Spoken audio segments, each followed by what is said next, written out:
Okay, hi guys. So we'll be continuing on seeing um, from the previous lecture that wherein we calculated the lambda for various transitions for different spectral series. So now we'll be continuing on the same. So just a point to note here that maximum number of radiations emitted when electron transitions takes place from more higher transitions to transition states to ground state. Okay, so maximum number of radiations are emitted. Maximum number of radiations are emitted when electron transitions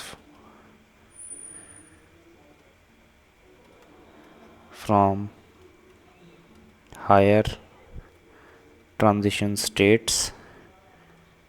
transition states to ground state.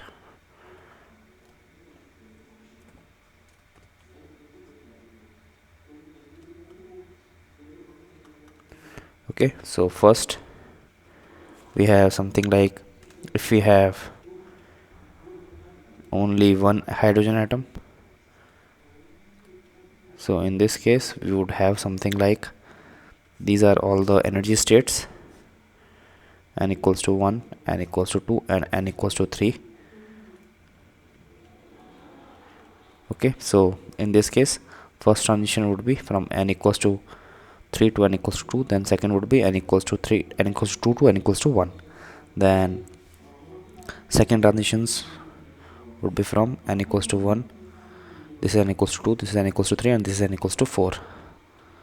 1, 2, 3, and 4. Okay, so first transition would happen from 4 to 3, then from 3 to 2, then from 2 to 1. Okay, so maximum number of transitions, or rather not transitions, radiations emitted for one electron here would be, maximum number of radiations emitted in this case would be 1 plus 1, which is 2, and in this case would be 3. Okay, so just a point to note here that maximum number of radiations emitted of means wavelength can be different wavelengths included would be n minus 1. Okay,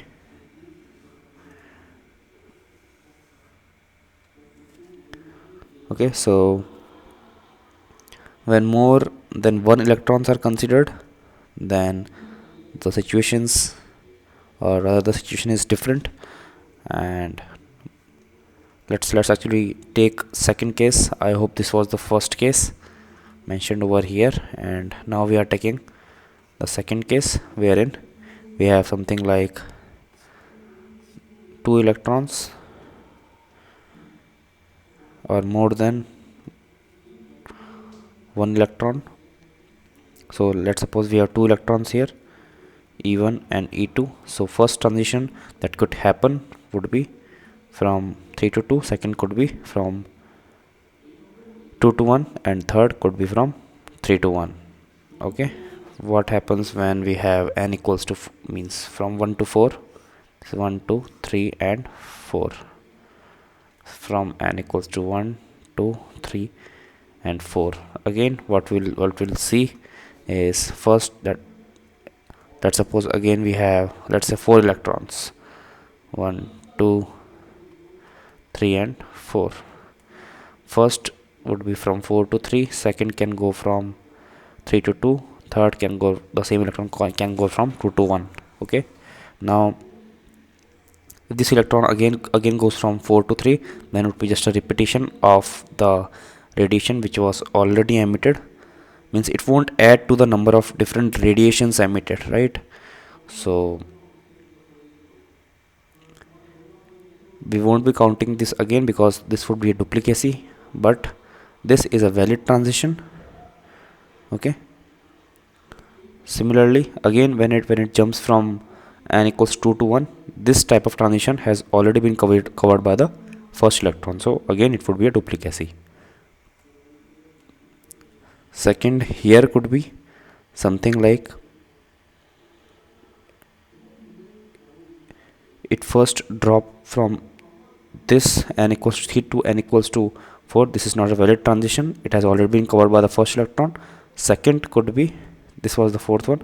Fifth could be from n equals to 3 to n equals to 1, and for the last electron it can directly jump from n equals to 4 to n equals to 1. Hence 6 transitions or 6 radiations are emitted here.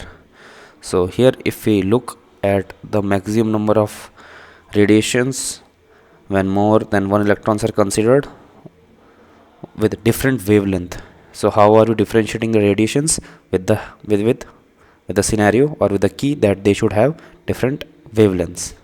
Okay, so when more than one electrons are considered, then means more than one electrons emitting radiations with different wavelengths. That's how we segregate them. That should be n into n minus 1 by 2. Okay, so when you put n equals to 3 here, you can get answers back again as 3. When you put n equals to 4 here, then again you can calculate that answer would be 6. Okay, so to note here that path followed by one electron can't be followed by another. Okay, so I'm just not writing it, I think it's pretty much clear. Okay, so next let's actually see how can we further write the same formula in different terms. So maximum number of radiations emitted of different wavelength would be nothing but radiations related to Lyman series plus radiations related to Balmer series plus radiations related to bracket series and so on. Okay, so if we count them, it would be n minus 1 plus n minus 2 plus so on. So it would be nothing but n into n minus 1 by 2. So this is also a good way to look at total number of, or other maximum number of different radiations emitted of different wavelength. Okay, so with this we come to the end of this lecture. In the next lecture we'll be seeing more theory on the same lines. So till then, good luck and goodbye.